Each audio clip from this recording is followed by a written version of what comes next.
Creator Waves, now loading. Yeah, so what I was saying was he performs at the Grammys and suit and tie at the Grammys. He's performing, then he does the get out of your seat hole. Jay-Z walks up, he performs his part. It's all cool. You got the band at the back. I think it's the Tennessee Kids. I think they were at the back. Yeah. So cool. So then the song is done. So I'm thinking, okay, cool. Maybe it's over. Right. And then next thing you know, I hear the first, 5 to 8 seconds of Push Your Love Girl. So by this time, I don't know Push Your Love Girl exists because the album isn't out yet. He's just performing at the Grammys, right? Yeah. So I'm hearing the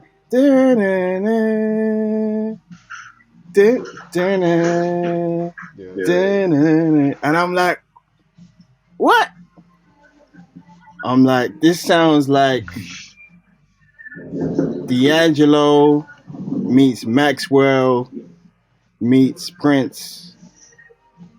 I was like, yes. I was like, okay. So this is what. Yeah. So I was like, okay. So this is what JT and Timbaland are bringing. Okay. Yeah. So that he performed that, and I think that's when I think people were like, okay, this album is gonna be different. This album is gonna be different. So he did that leading up to that actual album coming out. Yeah. When it dropped, oh my gosh. Well, what's your favorite track? Do you know what? On the first album. On the first album, I'll say Push Your Love Girl. I got my top 3 is Push Your Love Girl, Strawberry Bubblegum. Yeah, Strawberry Bubblegum and Blue Ocean Floor. That's my top 3. What's your favorite? Strawberry Bubblegum, Push Your Love. And probably I don't know. I'd say like Let the Groove get in. I don't know. Do you know what was great about Push Your Love Girl and Strawberry Bubblegum? Yeah. Is the 2 part it was split into 2 parts. You remember? I know when you deep it, when you actually deep it, I actually think probably the majority of the songs, if not all of them, they literally have 2 parts. Yeah. Oh, because yeah. now when you deep it, now when you deep it, remember it's not necessarily an album, it's an experience. Yeah. Yeah. So I think that's probably the reason why it's probably done intentionally like that. Yeah. I think the 2-part splits are more obvious on Push Your Love Girl and Strawberry Bubblegum. Strawberry Bubblegum, 100%. Yeah. Because you can clearly see, okay, this part is done, and this part is clearly the extension of it. You can hear it. Yeah. Yeah, so maybe that was intentional then. Yeah, it probably was. Because I never saw it as an album. Just like experience. Like, because every single track is probably like, I don't know, 7 minutes. Yeah, that is true. Minutes. Yeah. It is quite long. But it doesn't feel long because it's high court, because it's good. At all. Yeah. Exactly. But when things are an experience, you never ever try and beat how long it is, isn't it? Yeah. And it's almost, the songs are almost structured like they're perfect for live performance. Like the way he performed it, the way they structured it, felt like a live performance. The joke's so mad. So crazy, yeah. Apparently the album took like a month to put together. and that's crazy. That's crazy. Yeah. For that quality. Yeah. But is it crazy though when you think about how long the gap was from Future 6 Love Sounds to 2020 Experience? So he must have been hungry to put out music. I think so. Because remember, he's doing movies during that period. And Timbaland is still putting out music. When you look at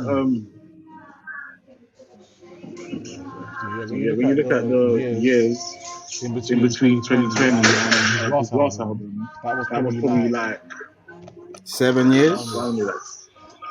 Yeah. 6-7 years.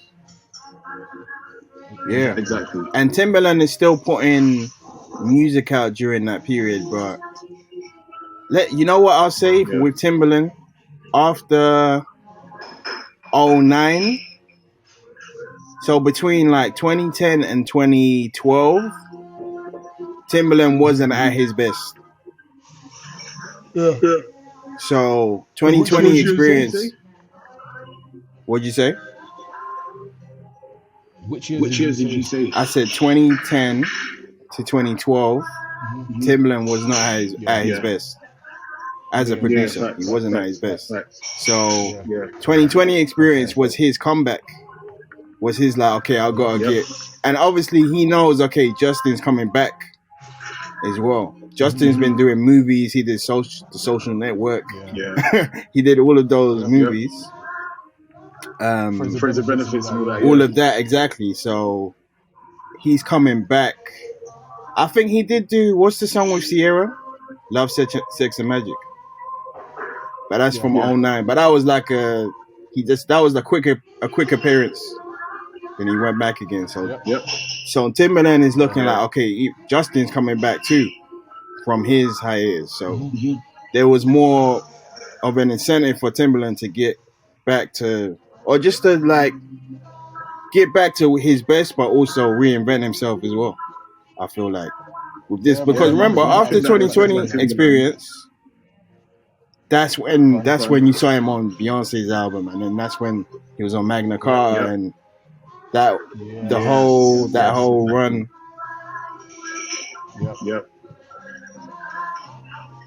Yeah.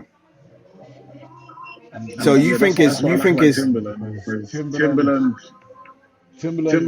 he's gone past that whole point of like giving you a single. He doesn't. What am I trying to say? Like a hit, like needing to give you a hit. He doesn't showcase his production quality through singles. He's got to do it for a whole project. A whole album. He's got to make hit albums now, rather than hit songs. Yeah.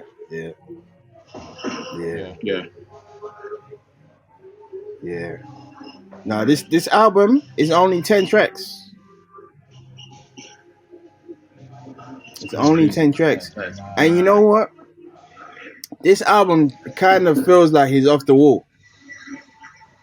I know Justified technically should be his off the wall because that's his debut.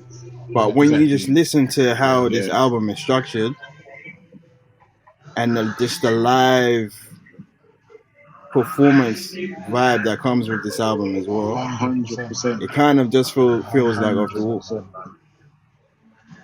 Suit and Tie is like his Don't Stop Till You Get Enough. And then I don't know what his rock review is. Maybe Push Your Love Girl is his rock review. You know, and then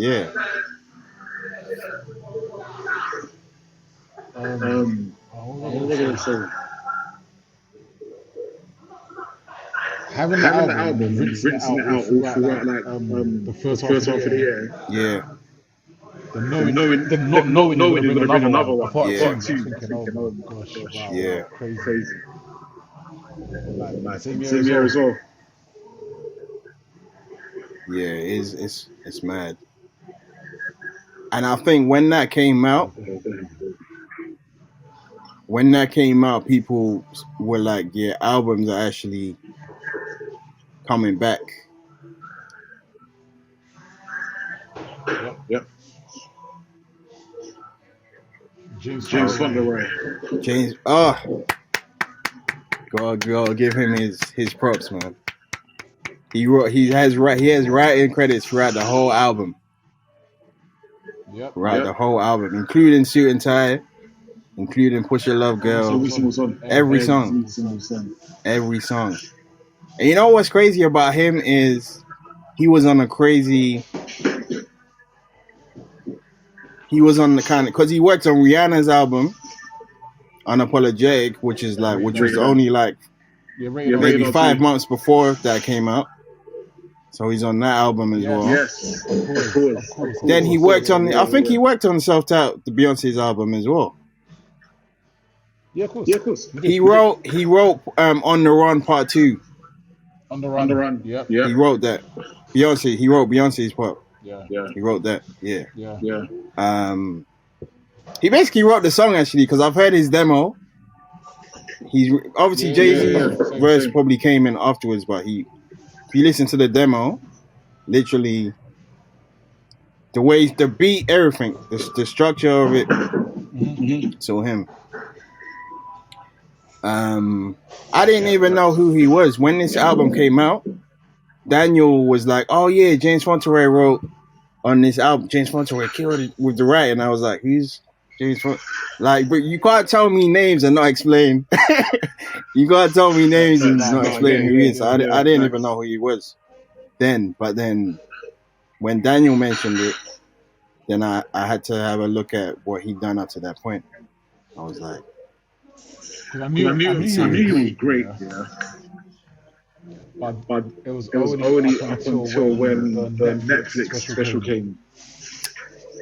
That documentary. Yeah. I'm thinking, oh my gosh, wow. Can I just read the lyrics? I think this guy crazy. His lyrics are so... He's one of the greatest songwriters of this time, literally. He is literally. Hands down. Literally. He's up there with The Dream. He's up there with Neo. He's up there with... It's funny how you say that, yeah. Maybe not chart-wise. Maybe chart-wise, The Dream has him chart-wise. Exactly. But in terms of just great songs, he's up there. Ability-wise, yeah. Any other songwriter you have mentioned. He's better. Yeah, You're saying he's better than... Yeah, he's better than all of them. Like, them obviously know how to make the singles in it. Yeah. When it comes to making those cuts, those album cuts. Who would have ever thought to make James Joint for Rihanna? Ah, come on.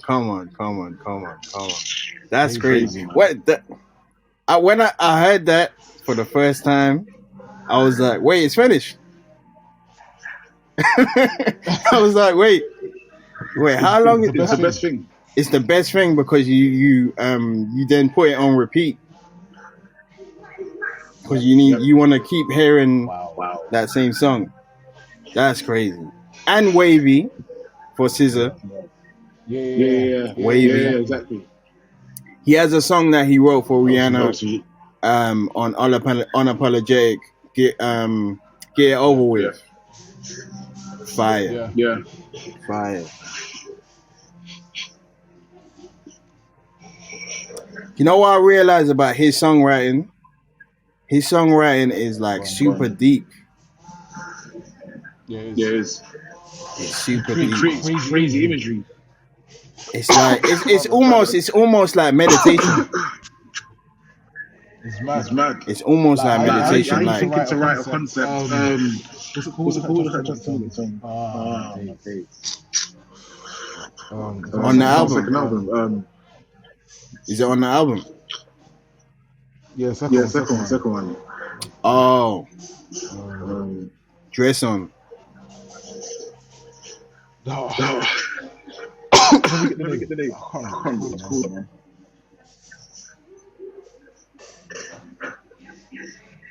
That's what I need. Yeah. When you wrote Drink You Away. Drink It Away. Yeah, when he said like, is there any medicine for heartbreak? I'm like, bro, why is no one ever thought this? I wanna hear. I don't know if he did a demo for it though, but Blue Ocean Floor. If he ever did a demo for it probably would have been crazy. It probably wouldn't. Blue Ocean Floor was actually the last song, you know. It's the outro. Yeah. So it started off with. Okay, yeah. So the album starts off with "Push Your Love Girl." It ends with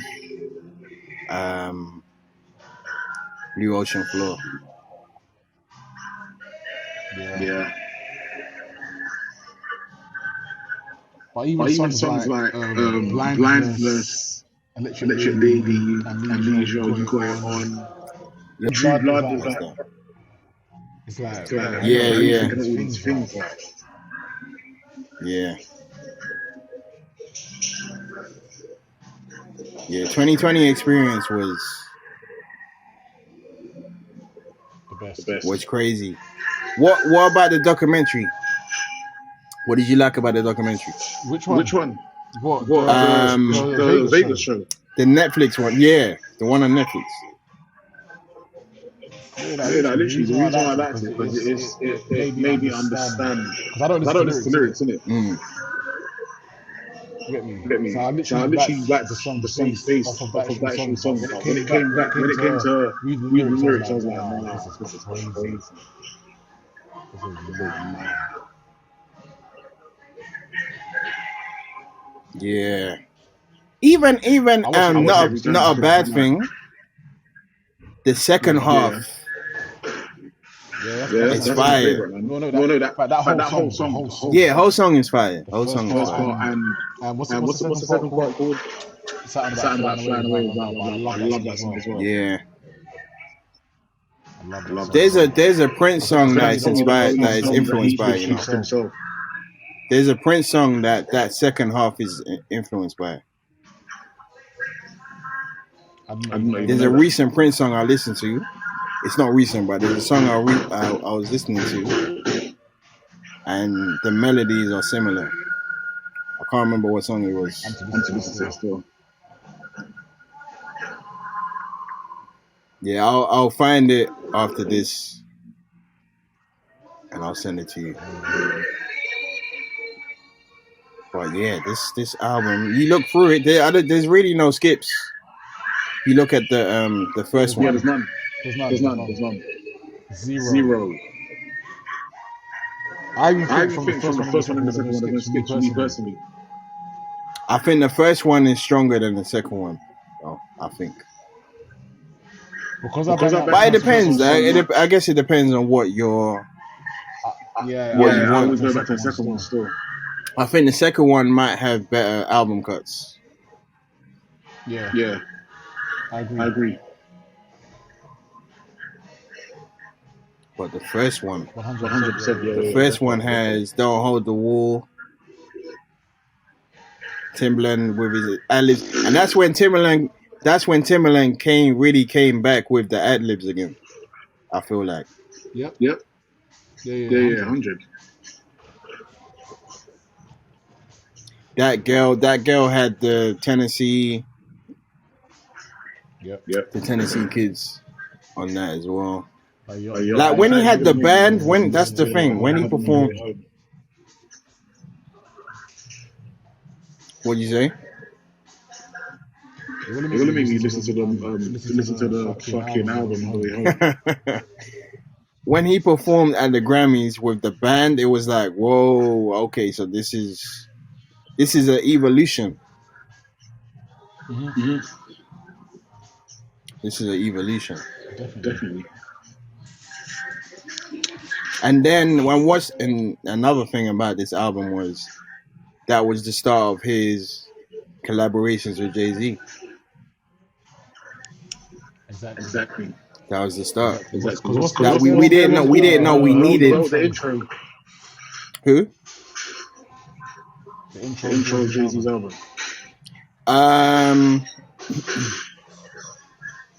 The song that they did together. I don't know the name. Yeah. Oh, Holy Grail. Yeah. Was that the intro? With the With the first first track, I think. Yeah, the first track on Jay-Z's album, I think. Holy Grail was good. Yeah, it was. Yeah, it was. Holy Grail was good. The Dream wrote that. The Dream wrote that because when I actually don't even rate him as a writer. when the Dream did, you don't rate the Dream as a writer. Not at all. No, I don't. When the Dream did a versus with Sean Garrett, he played his demo of Holy Grail. Yeah. So he wrote that. But Jay-Z and JT, Jay-Z and JT, that was the start. Shoot and Tie was the start of the collaboration. And Jay-Z was actually supposed to be on My Love. Justin reached out to Jay-Z, but Jay-Z was busy doing features with Beyonce. You know, at that time they did like Upgrade You, so he was busy doing that. So then JT reached out to T.I., and I think T.I. was the bad fit. When you listen to his verse, he was the bad fit. And that year, T.I. was the guy of 06. He was on fire still. So it made sense. But then, so we had Shoot and Tie, we had Holy Grail. Then they even performed together as well in 2013 as well. So, you know what was mad about 2013 as well is like they were all collaborating with each other. So like JT had writing on right now. Yeah. Because Justin Timberlake, I think he's got writing credits on the Beyonce album. Exactly. The song that sounds like a D'Angelo song. I forgot what it's called. Rocket. But Miguel wrote on that too. Yeah. But you see, like they were all JT, Timbaland, Jay-Z, Beyonce. They were all like in each other's worlds throughout that year. Yeah, man. So hard. I'm even going to start some as well. I'm going to start some on my way home. The Beyonce one. Yeah, Rocket. Rocket, that's what it's called. Yeah. So JT, Miguel have writing credits on that. Yeah. See, that's what's crazy. And JT did majority of the vocal production. The vocal production. Yeah. The vocal production and arrangement, JT did every song by himself. Then, except that girl, he did it with the Tennessee Kids. Yeah. All of the songs were written by JT. All of the songs were written by JT, Timbaland, J-Rock, and James Fauntleroy. So it was very specific. And all tracks produced by Timbaland, JT, and J-Rock. Yeah.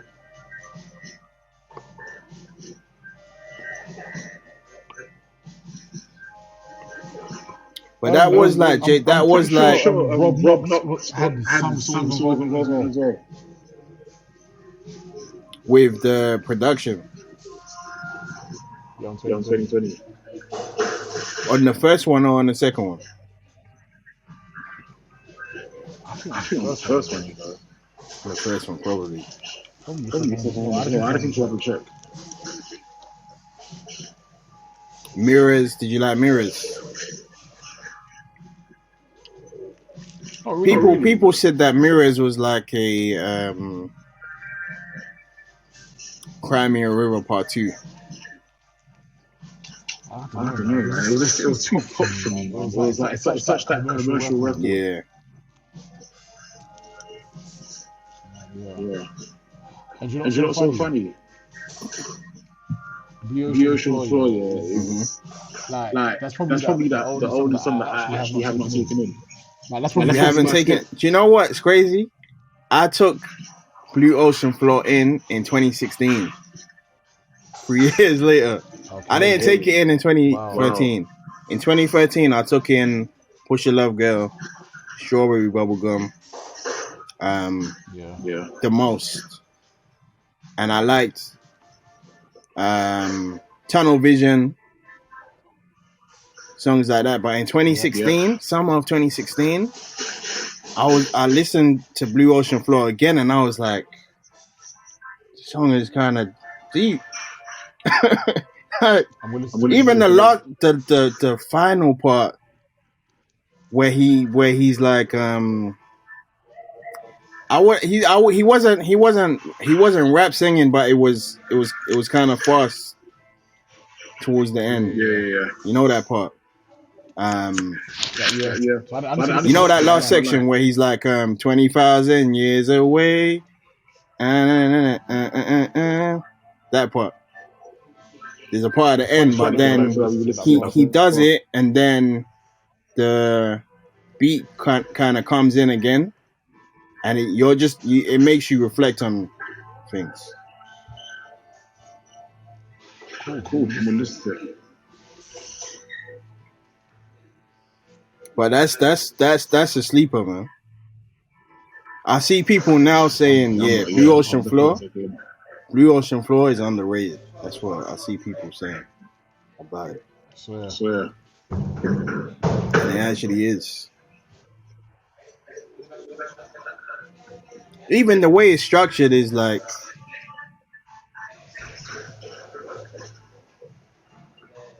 it starts off slow. Yeah, it's different, man.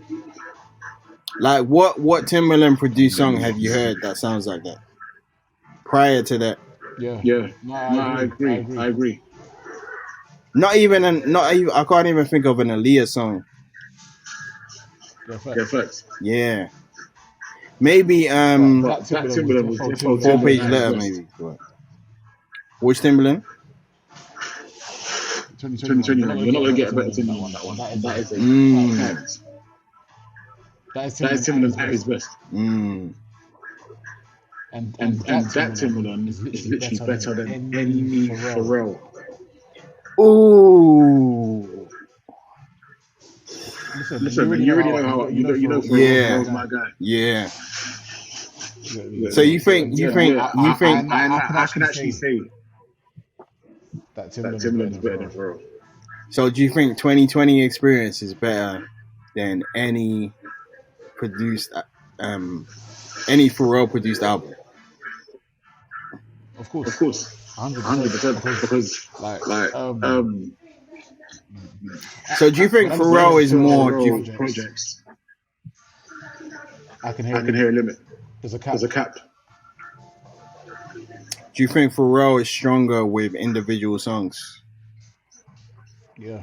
Compared to he was. Well, we gotta say Neptunes because Pharrell's best production is him and Chad together. Facts. Yeah, so Neptunes production. So you would say that their strength is more individual songs than a complete album. Yeah. Even though Justified is an example of them basically doing majority of the album. Yeah, of course, 100%, man. And in my opinion, they did better songs than Timbaland on that album. Yeah, they did do better songs. Yeah. They did.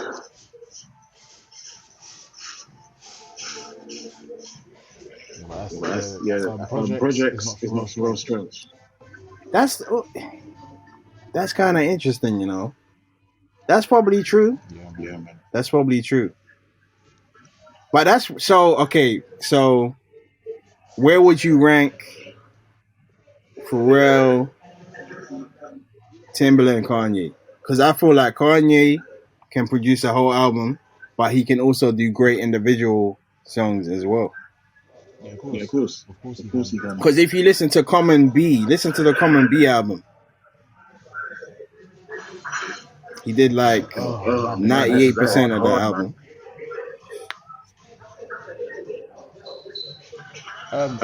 Cool. So Kanye West, he is very great here, but with him is that you actually have to understand him, innit? But Timbaland objectively is good to every single person. You don't even have to know about music to know Timbaland is good. Yeah, because Kanye West is too creative. He goes too left. He goes outside of the box. He'll do things that haven't been done before still.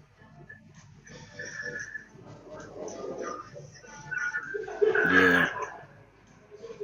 So do you think? Yeah. So how would you compare Future 6 Love Sounds and 2020 Experience? So do you think Timbaland did a better job on 2020 Experience compared to Future 6 Love Sounds? Definitely. I'm telling you, it's Timbaland's best. You can't do better than that.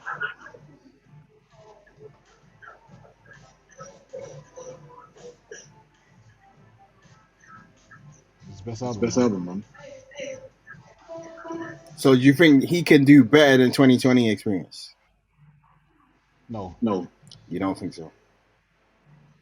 No. But he also needs the art. He needs the artist that can help him, that he can use as a muse to do that as well. So if JT is no longer, even the album, it depends. What if they come out with another one? Yeah, because obviously, they are. They've got another album coming. This year. But because everybody's in a different space, yeah, it ain't gonna be the same. Because albums got journeys in it. Yeah. Like us trying to wish for like a bunch of views. Forget it. Because Drake's in a completely different space. Yeah, you shouldn't even ask for a part 2 of any album. You shouldn't. I don't think you should. That makes sense. It's like you could say that.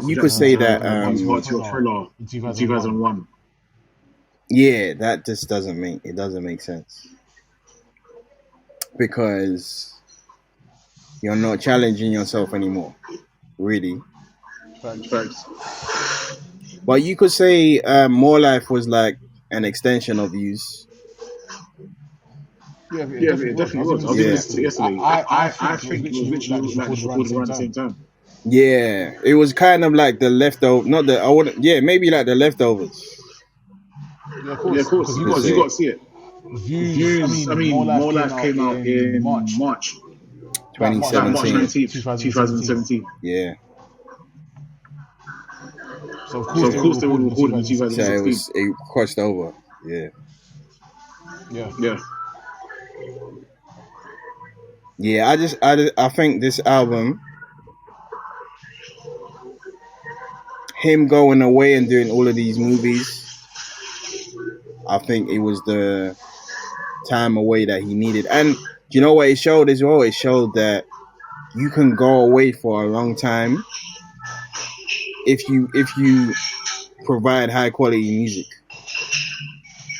So he went away, he came back, and he, you know what was interesting? He kept Timbaland. Mm-hmm. He didn't go to a totally different producer. So in a way, he was smart enough to know. That's one thing that I like. That's one thing I like about Justin Timberlake over Usher. What do you prefer? I like the fact that Justin Timberlake, he knows his people, innit? He knows what works for him. But Usher goes everywhere. Yeah, exactly. Like, if he had stayed with like JD. Yeah. What? So you think he should have stayed with JD after Confessions? Yeah. Because he was with JD for 3 albums though. My Way, 8701, Confessions. Because that's kind of the same mistake that Michael Jackson made too. You think going with Teddy Riley was a mistake? Yeah. I don't think so. You know. Yeah. Because I think that New Jack Swing wave was so great that Quincy wasn't affecting New Jack Swing. That was Teddy's thing. No, but Teddy, look, the same way having Quincy Jones there to oversee it. to oversee things. So you think? So do you think that MJ should have let Teddy do it, but also allow Quincy to come in and oversee it? Yeah, I can see that. Exactly. I can see that. Yeah. Because you got to see like this, yeah.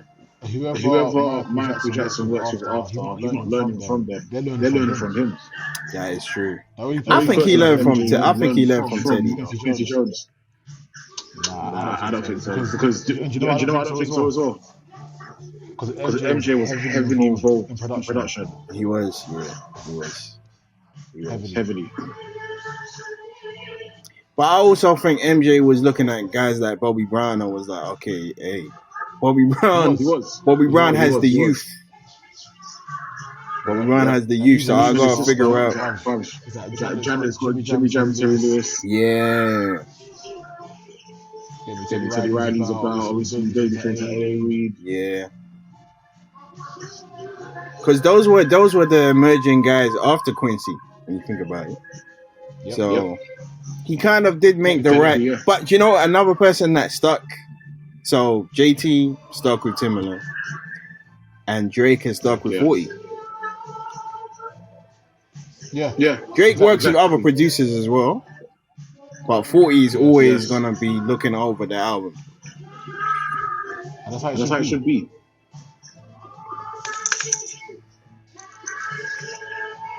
So in 2013, Travis Scott ain't never gonna do something without what's my Mike Dean. Mike Dean.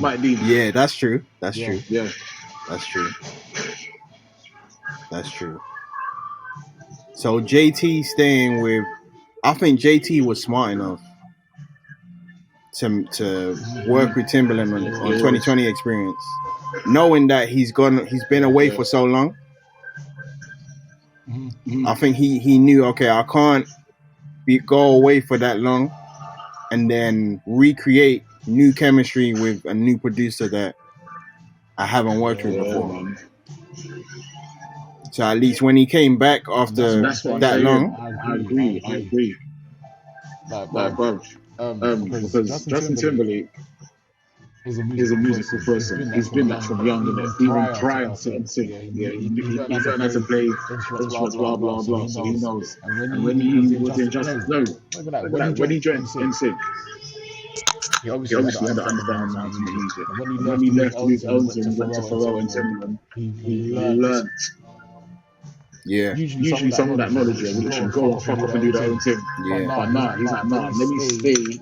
I can go right for other people, but let me stay when it comes to my team. Let me stay with the same production team. That's true. And MJ did stay with Quincy for 3 albums though. 3 is cool. Forever. Because the decline of MJ happened after Bad. No, after Dangerous. Yeah, but Dangerous is still like is still high selling. You get? Yeah, Dangerous. Yeah, but Dangerous still had Remember the Time. It was probably the highest selling. Nah, Thriller's still the highest selling. It's like the second. I think it's like the second.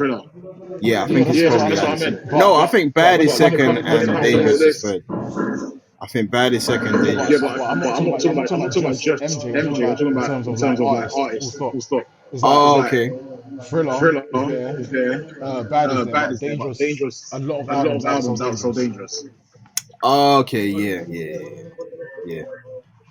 But like, it's difficult. That's the thing as well. Is like when you don't have the youth anymore. Yeah.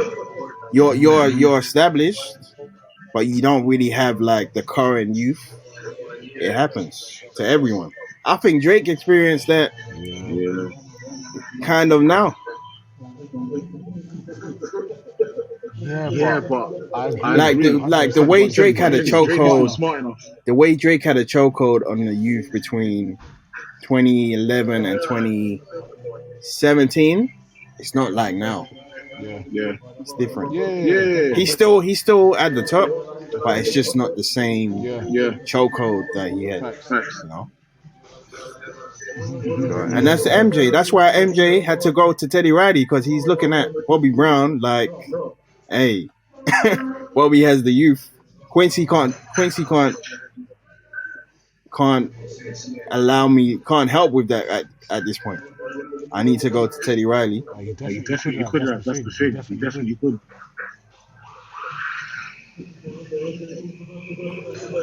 Maybe overseeing, but the actual of course. the actual source, Teddy Riley was the source. Because remember, look, after who came from Teddy Riley? Neptunes. Think about it. Yeah. So you all think about that. Tammy Lucas came from Teddy Riley. Yeah. So Quincy's time was really done. After Back to the Block, what was the album called? I think it was called Back to the Block. Yeah, I think it's called Back to the Block. But after that period, his time was kind of, it was time for the Teddy Rileys. It was time for the Baby Faces. It was time for Jimmy Jam, Terry. It was time for them. But if Quincy had stayed with MJ as executor or whatever,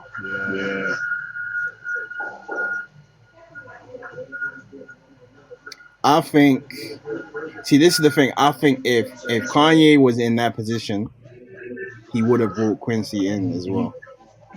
Because remember, Kanye brought what's his name? Def Jam, the Def Jam producer and co-founder.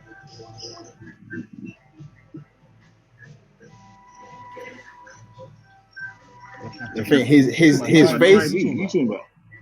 I can see his face.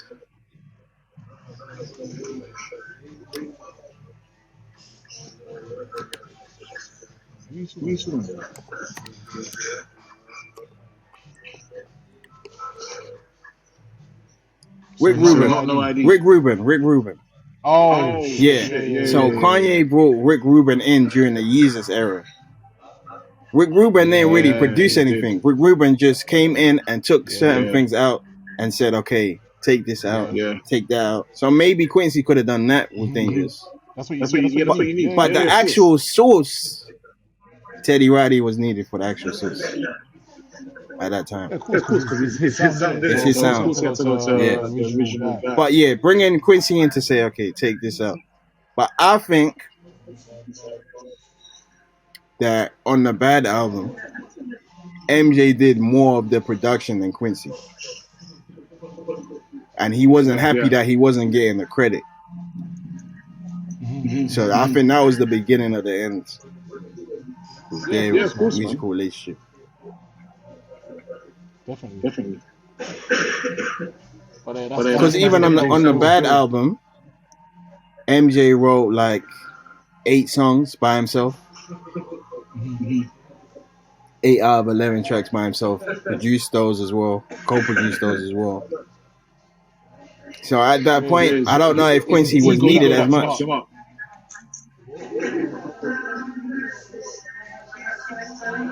What did? Ego. Yeah. Finish him still. Yeah. But that's where, when you look at 2020 experience with JT and Timbaland, there wasn't a Teddy Riley for JT to go to in that situation. Yeah, exactly. Not really. Exactly. There were producers coming through, but there wasn't a certain type of sound that was so disruptive, where JT was like, okay, you know what? Let me go work with This guy. Yeah, And